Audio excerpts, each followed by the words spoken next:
Maayong adlaw sa tanan. So magpadayon na pud tadtong mga gustong masayod sa kamatuoran, gustong masayod sa saktong dalan kung unsa jud ang saktong pagtuo. So kasagaran sa tuwa karon mo ana ta nga bisag asa na lang relihiyon basta ganahan lang ta.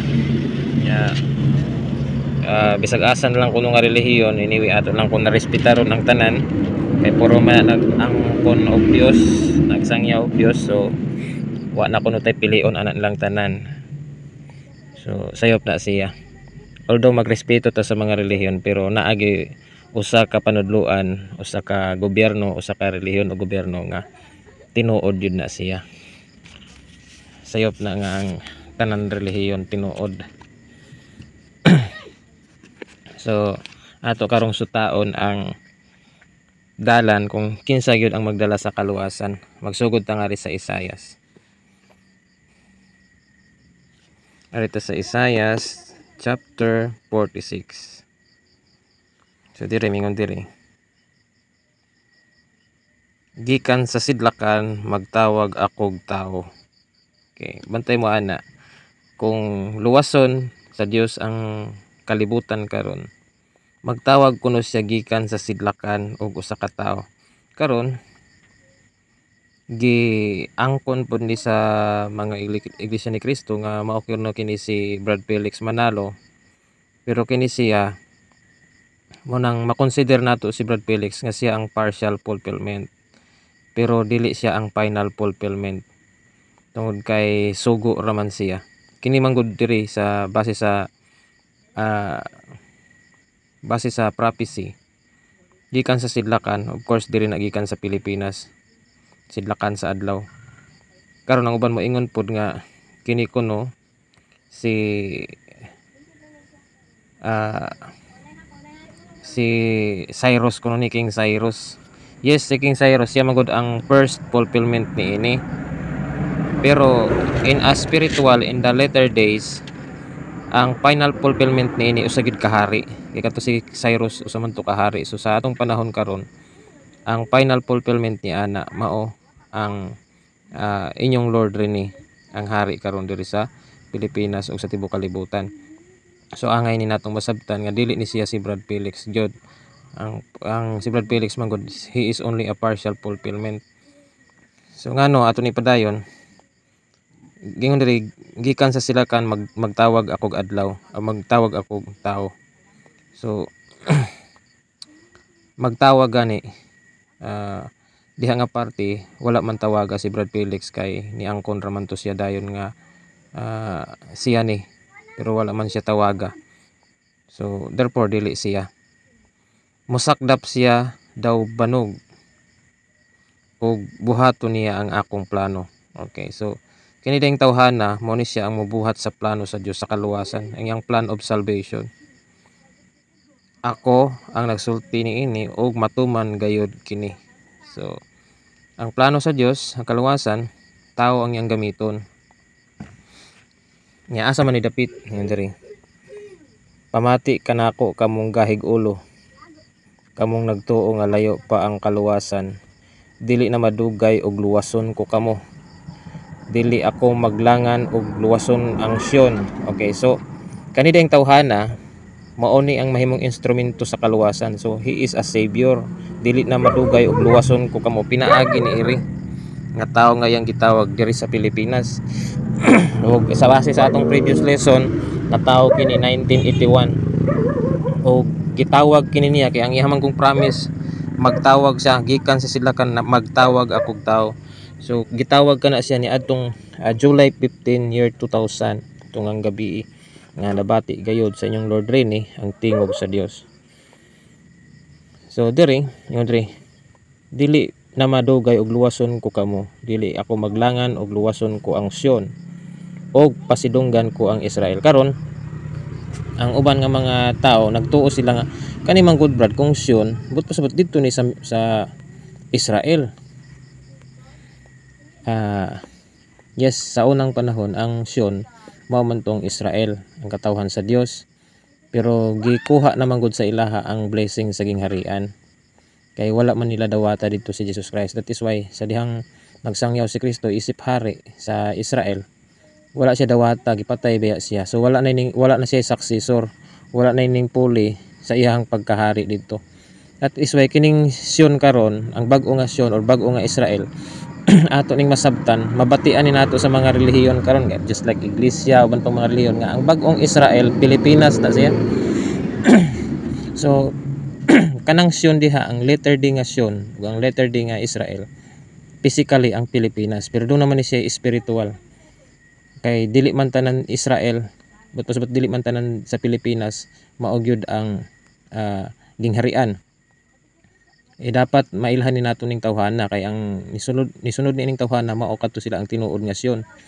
Okay, so ato ning adtuon sa Salmo 50 kung ngano nga ang tinuod nga Sion mao kaning Leyte, Philippines. Okay, so mahibong mo wa man lagi dihay Leyte, brad, atong tanahon. So mga rita sa 50 mingon diri, nagsulti ang Ginoo ang labing gamahanang Dios o gisangpit niya ang tibuok kalibutan gikan sa sidlakan ngadto sa kasadpan. So ang pagtawag na sa Dios sa tibuok kalibutan international na niya, gisangpit niya ang tibuok kalibutan, pero asa gikan sa sidlakan ngadto sa kasadpan. So from the east to the west, so gikan sa sidlakan, so gikan sa Pilipinas paingon sa Amerika.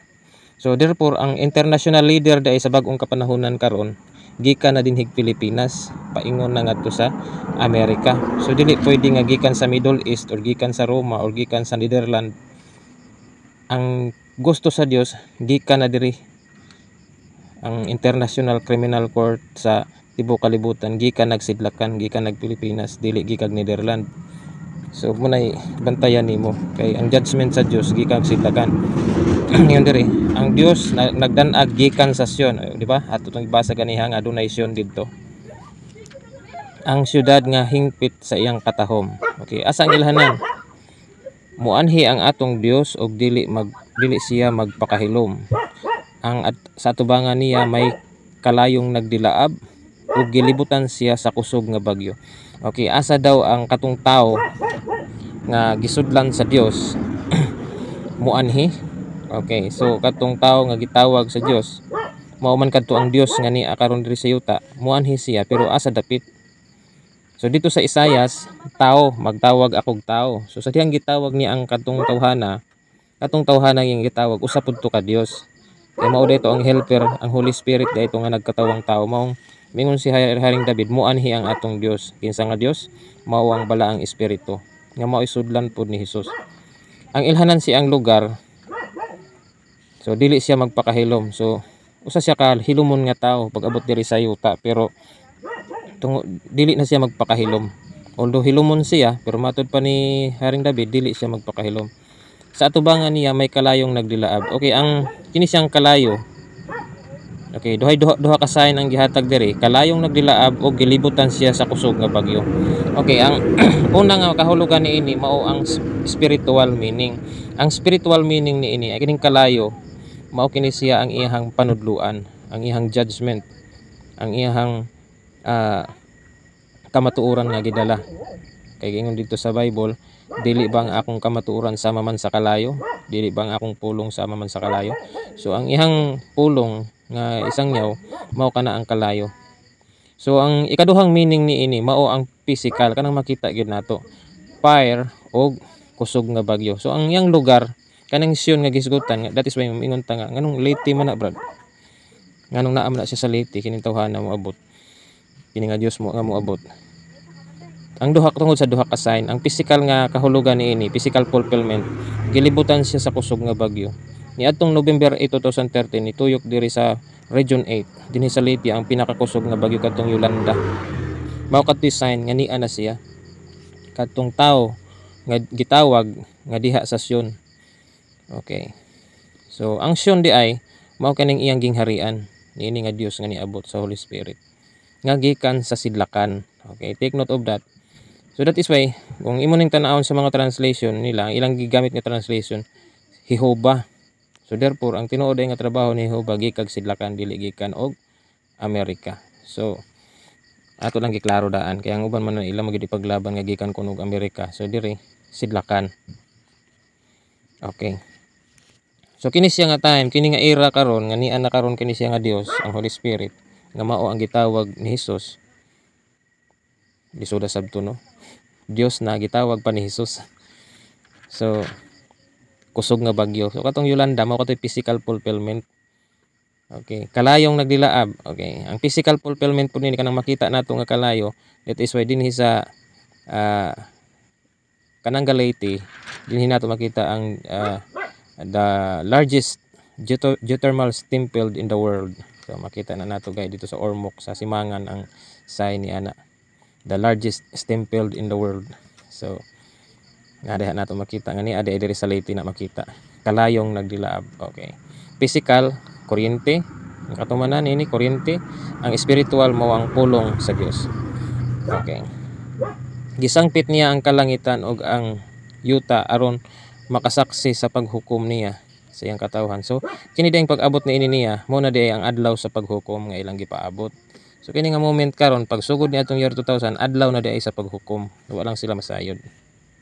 So kita kamo nga mga gasunod nako masayod na mo ni ini. Nag-ingon siya, kamong katawhan nga matinumanon kanako, pagtigom kamo sa akong atubangan. So that is why pag abot ni ini nga Dios, doon na mando ang Dios nga magtigom na. Okay. So that is why diri gihapon sa kuan, okay, ato ning klarohon, kamong mga katawhan nga matinumanon kanako, pagtigom kamo sa akong atubangan. So that is why kining ato ang tingog karon dili tanan ganahan ini ha. Dili tanan mo tuoy ini kay ang seleksyon ro niyo kamong katawhan nga matinumanon pagtigom kamo sa akong atubangan. So that is why moingon ta nga tara magtigom ta diri di ay gingharian, dili tanan mo tuo nato nganuman dili man na sila matinumanon.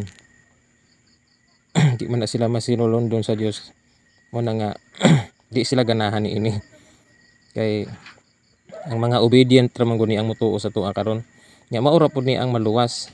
That is why dito sa Isaias dili na magdugay pagaluwason ko kamo asa magsugod din hidi sa Leyte no kusog nga bagyo nya daw nanay kalayo ng lugar na ada diha kanang Dios nga ilang gipaabot.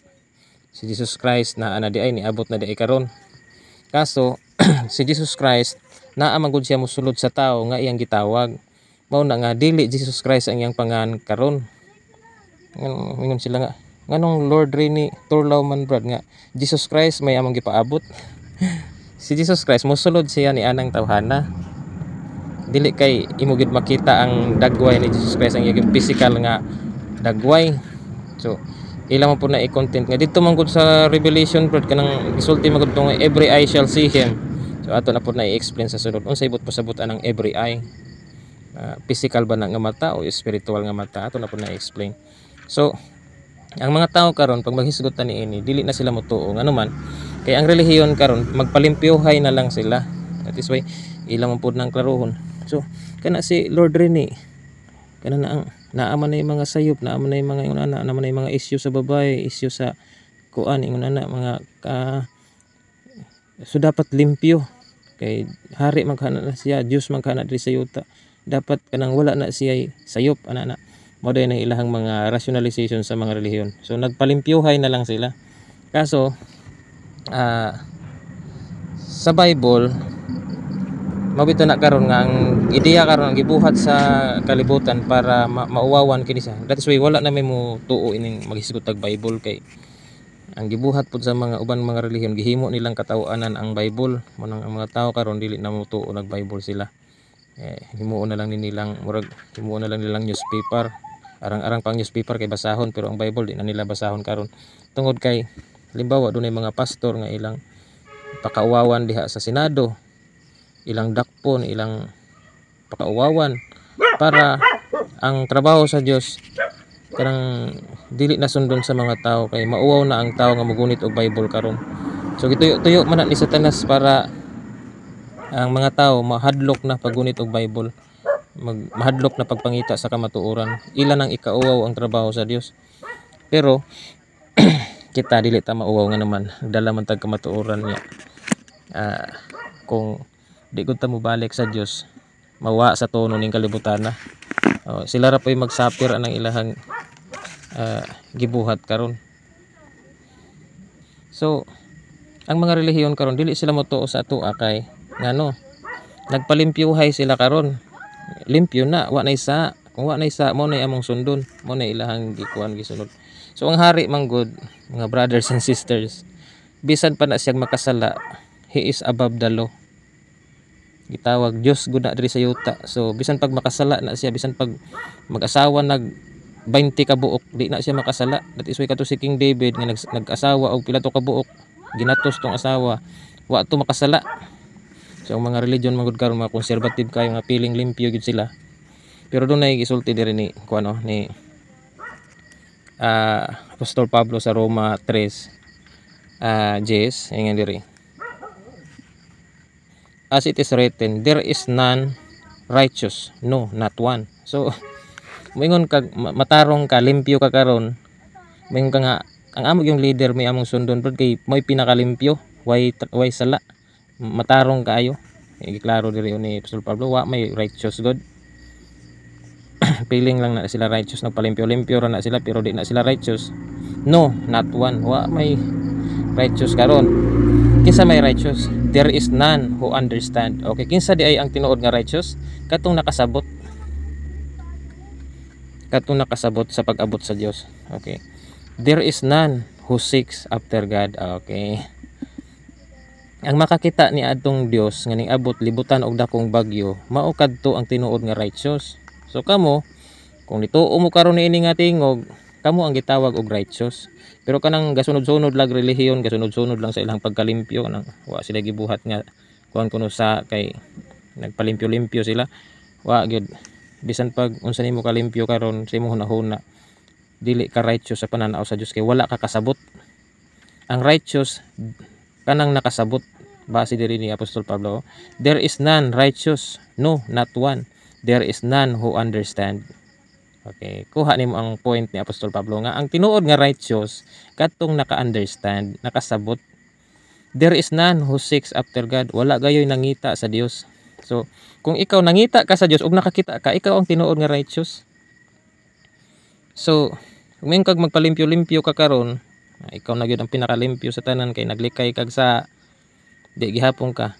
Kay mayong kag ikaw may pinakamaayo, ikaw pinaka limpyo.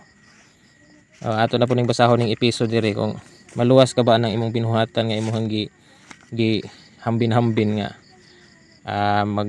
magminaayo na lang ko brad, magbinuutan na lang ko diri, di na ko musulod, di na ko mangita anang Dios nga ning abot diha nang gilibutan og dakong bagyo. Kay mo lagi na ang binuhatan na lang ko no. Sige ato ning basahon ni siyang sa Ephesians chapter 2 verse 8. Okay, dire. For by grace you have been saved through faith. Okay.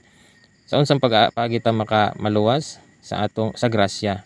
For by grace you have been saved through faith, and not of yourselves, it is the gift of God. Not of works, lest anyone should boast.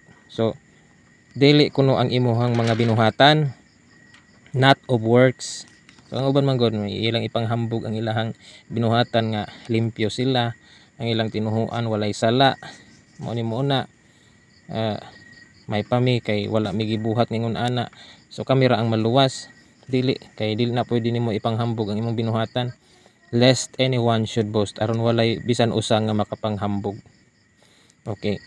Karon gimisinterpret po ni sa uban nga mga Christian churches nga kini kunong grace nga mao'y makaluwas sa tao. Ingon diri, ang makaluwas kuno sa tao ang pagtuo.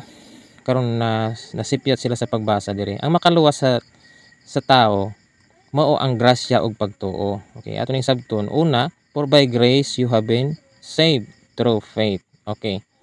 Faith plus grace equals saved. Mao kana. So kining tulo ka butang kung naa ni sa imuha, mao kanang naluwas ikaw. Okay. Karon ang uban pod kay si Kristo man kuno ang grace, naaman kuno kang Kristo ang grace, sa unsang paagi man nato makuha ng grace, kanang grasya. Karon ang ila pod pagsabot nga kana kuno mutuo lang kuno ta kang Kristo brad, kanang mo confess kuno ta nga siya ang kana na ang anak sa Dios. Nga magsunod-sunod na kuno tag Christian church, mao na kuno na. Sayop na siya ha. So ato na i-explain og tarong maybe karon mohatag og gamay insight, pero kana nga grace nga ilang gisgutan dili na mao. So sa labtonon man gud ni siyang grace. Si Kristo, he is full of grace. Naa sa iya ang grasya nga magdala sa ato sa kaluwasan. Pero unsa man tong grasya nga naa kang Kristo? Okay, mo nay sabtunon nato. Pareha ba nag mangaon ta sa kanang lamisa, maingon day ng atong amahan, grasya sa Dios. So mabusog ka ba og dili ka mukaon? So mamugod na physical nga grasya kasagaran sa lamisa kanang pagkaon. Pero pag maingon tag spiritual, dunay pagkaon diri nga spiritual. Okay. Ang diri naman sa lamisa nga spiritual, ang grasya diri mao kaning tinuod nga panudluan. Kung wala ka kakaon ining tinuod nga panudluan, wala ka naluwas. Wala ka kakaon sa grasya nga gibot pasabot ni Kristo. Una, ang grasya diri ang tinuod nga panudluan. So therefore kung nagpataka ka lagkaon og panudluan, wala na nimo madawat na siya nga grasya. Ikaduha, ang grasya makita nato in a form of authority. That is by laying on of hands. So that is why ang uban man gud mingon dayon sila nga gasa man na sa Dios brad ihatag kuno na dayon. Mutuo ka lang kuno kang Kristo kay gasa man kuno na ihatag kuno na dayon, diha kuno sa imong pagtuo kuno nahatagan na kuno ka. Dali ara kaayo So sayop na siya ha. So siguro di na lang ko mo explain dihag further kay tingalig maglibog mo. Ako na explain sa mga sunod nga video. Muhatag lang ko karo gamayng insight nga katong grace nga ilang pagsabot sa mga tao karon parte sa grace sayop gyud. Mostly daghan akong mga churches nga akong nasudlan nga namati ko sa ilaha, wala sila masayod og unsa gyud ni siyang grace. Okay. And the final, muhatag kog final essence ni ining grace nga kanana ang iyang gisgutan. Makita ni nato sa Matthew chapter 25 verse 10 and 11 atong ng Matthew. Nga mao kana siyang makaluwas. Okay, dahil sa yara ato na lang i-direct diri sa verse 10. Ingon diri. Ang grace diri mo ni siyang wedding or wedding feast or covenant. Okay. And while they went to buy, the bridegroom came, and those who were ready, ang bridegroom atong gisgutan katong gitawag ha, katong gitawag gikan sa sidlakan mao kadto ang bridegroom nga gisudlan ni Kristo came, niabot na di ay. And those who were ready went in with him. So lalaki, dili babae, to the wedding. And the door was shut. So unsa man ni siya nga wedding? Kasal ba ni siya sa mag-uyab? Dili ha.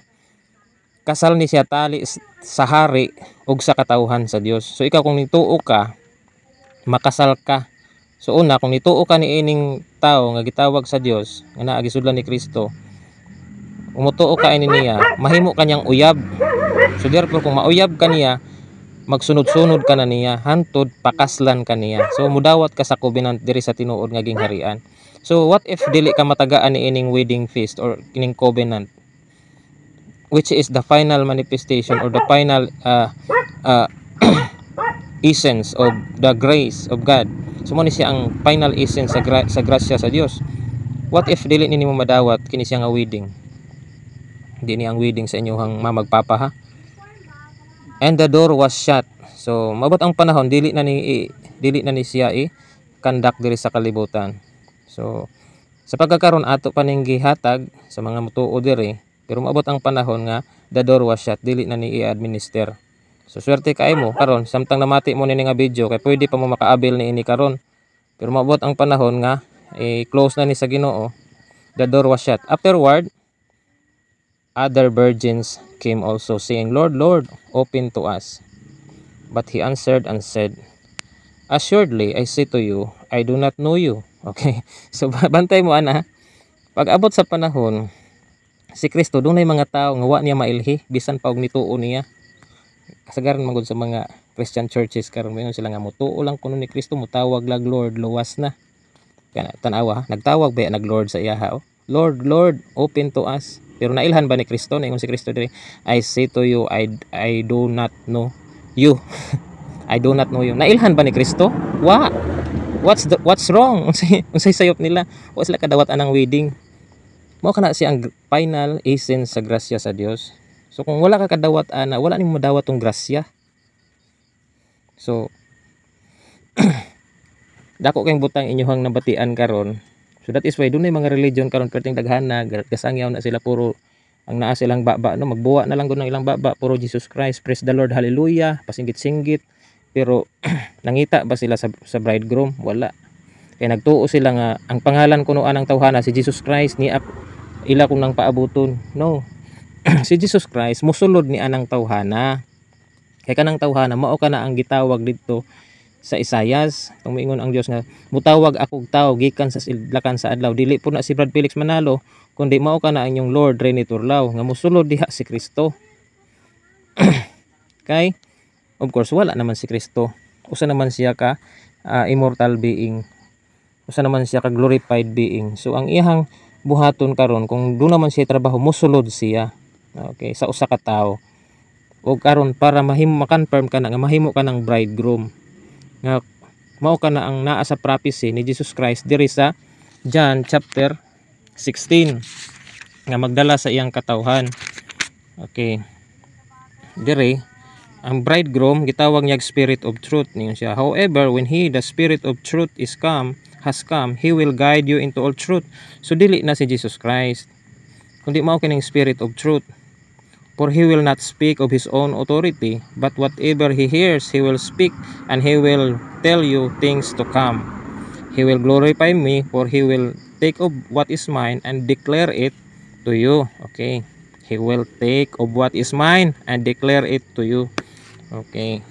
So mao kana siya ang bridegroom nga gisgutan nga kung bisan pa og wala ka kadawat ana, bisan pa og unsa ka kalimpyo ug wala ka kadawat ana, mahug hapon ka og hugaw. So kinahanglan imo nang masabtan nga ni ana na karon, ni ana na sa Leyte, Philippines. Ug mao kana ang tinuod nga leader judge sa international court sa atong panahon karon. That is why kung mubalik ta ngadto sa Salmo, ang pagtawag sa Dios gikan sa sidlakan sa Salmo 50. Okay, atong balikon tong Bisaya para makasabot ta. Nagsulti ang Ginoo ang labing gamhanang Dios o gisangpit niya ang tibuok kalibutan. Okay, international. Trabaho alang sa tibuok kalibutan na gikan sa sidlakan ngadto sa kasadpan. Okay, from east to west. So gikan sa sidlakan, dili wala moingon ang Dios nga gikan og Amerika paingon sa Pilipinas, kundi gikan Pilipinas paingon sa Amerika. So unsay-say na to nga Pilipinas na siya. Okay, nya adiri ang bridegroom ang Dios nga miabot may kalayong nagdilaab o giliputan siya kusog nga bagyo. So that is why ni atong November 8, 2013 nituyok ang pinakakusog nga bagyo diri katong Yolanda diri sa Pilipinas, ni himo siya dako kay kadaot sa Region 8 sa Leyte, Philippines. Usually atong makita nga ang Tacloban lang ang mingon sila nga Tacloban may dako kayo kwan, pero diri ang Kananga pod iko pod kayo ang Kananga. So wala sila masayod diri na di ay sa Kananga Leyte ang tinuod nga Dios, ang spirit of truth nga gihisgutan ni Kristo. So kana siya kay niabot kana siya, mao kana siya ang leader sa tanang tao sa tibuok kalibutan. Mao kana ang pagsangpit sa Dios sa tibuok kalibutan, international na nga trabaho. So that is why kung doon na may mo judge sa mga presidente, sa matukang Duterte, dili na International Criminal Court ang mag-judge. Siya na iyang desisyon na dapat ang masunod. Pero mahimo maning katawanan kay nganuman wala pa man ang mga tao mamulat ni ini nga kamatuoran. Kinsa ra may namulat nga bisan gani kamo nga namati ini. Ang problema diha na mosuporta ba mo ni ining trabaho So it requires na pod og lihok. So that is why kung dili ninyo ipaglaban ni siya nga trabaho, walay mahitabo sa pagkakaron. Hangtod nga inyo na ning dawato ni siya nga kamatuoran. Nganuman pag abot ni ini nga kamatuoran kailangan pa man ninyong ipaglaban. So kung gusto mo nga ma-establish to siya nga kamatuoran nga ang Dios muhukom na gid siya sa tibuok kalibutan, dili na tawo ang muhukom kundi usa na ka tawo nga Dios, usa ka God man person nga gikan sa Pilipinas. Of course dili na si Kibuloy, tingaling kamo kakaon karon mo na inyong Lord Rene Turlaw. Og dili po na ang uban nga mga leader, dili po na si Brad Felix, dili po na si sa tong namatay si Eli Soriano. So nasayod na mo nga dili din na sila mao. So kung gusto mo nga magpadayon na siya, mahitabo na siya nga trabaho sa Dios. Ang trabaho man gud sa Dios conditional. Kung gusto mo nga mahitabo na dunay requirement si Kristo, kailangan inyong ipaglaban ang kamatuoran. Pag ni anay hari, inyong ipaglaban. Ingon si Kristo, Jesus answered, "My kingdom is not of this world. If my kingdom were of this world, my servants would fight so that I should not be delivered to the Jews. But now, my kingdom is not from hence, not from here." Okay, so saan paagi daw moabot ang gingharian sa Dios diri sa yuta? My servants would fight. Okay, kailangan inyo ipaglaban. Kaya kung dili na ninyo ipaglaban ang kamatuoran, mabatian nyo karon pero baliwa ra mo. Mga na mo, anyway, di man kami ang mudato, kanaramang hari, kanaramang leader may mudato, di na may paglaban oy. So, yun na selfish nga ugali. Wa na. Kay dili man kana Kristiyano. Kay usa may gitudlo sa inyo ang mga pastor, diha usa may tinuod nga Kristiyano selfish di ay. Makasarili di ay. So, dapat kung nakakita mo kamatuoran, inyo nang ipaglaban. Dili kay ibaliwala. Kita mo karon diri na kamatuoran, gasiga lang yung mata. Or kita mo kamatuoran, nakabati lang mo diri anang prangka na ako nga pagkaistorya, nanluod na mo. So, di na tinuod nga Kristiyano ka ng luodan. Nakabati lang dili mayang istorya sa ako ang preaching diri. Ay nanluod na. So, nangitag sayop. So, dili na tinuod nga Kristiyano. So, akong balikon kanira ba gamit po nga verse sa mga saksi ni Jehovah nga ang gingharian ko no wala kon diri sa kalibutan kaning declare ba si Kristo diri yun siya. Jesus answered, "My kingdom is not of this world." Mo nang ning declare po dai ng mga saksi ni Jehovah nga awa man kuno dai gingharian si Kristo diri sa kalibutan kay nag-ingon man diri si Kristo, "My kingdom is not of this world." Yang ilang gipalabas ang tag-iya kun ning kalibutan na si Satanas kuno. Kay nung ko sa una nga nakita ko kadebate diri sa among balay. Ako siyang gipangutan na kanos man naghimo si Satan og world brad kung iya ning world. So ang world diri nga gisgutan dili ni siyang kalibutan nga literal, kundi kadto na siyang mga tao nga wala magsunod sa iyahang gobyerno. Gitawag to sila world. That is why sa ato ang politics ngayon dunay gitawag og third world countries na. First world countries, second world countries, third world countries. Ang world nga gisgutan diha, di na siya world nga kining kalibutan. Ila pod gito is ba para maangkon ni Satanas ang kalibutan. So ang world diri nga gisgutan kadtong sa panahon ni Kristo kadto tong mga tawo nga wala gasunod sa iyang gobyerno. Munang niingon si Kristo, "My kingdom is not of this world." But pasabot is not of these people. If my kingdom were of these people or world, my servants would fight. So katumanggong mga Hudiyo pag abot niya, wa man siya ipaglaban. So that is why wala pa siya maghari ni adtong kalibutan. Namo toy kalibutan nga iyang hisgutan, dili kining earth. Ang mga Hudiyo, ang mga saksi ni Jehovah pud karon, ila pud gipalabas nga ang world kuno nga hisgutan diri kini kunong earth. Uy, dili oy. Taka lang panudlo. So that is why ato karong gi klaro kay ang kuno naman ni Satanas ang kalibutan nga iya kuno. Di oy. Isa kanus agud tawo nag-create si Satan og world ug earth. So ang world diri nga gisgutan kanining mga tawo nga wala gasunod sa gobyerno sa Dios. Okay, my servant should fight so that I should not be delivered to the Jews. But now my kingdom is not from here. Okay? But now sa pagkakaron wala pa.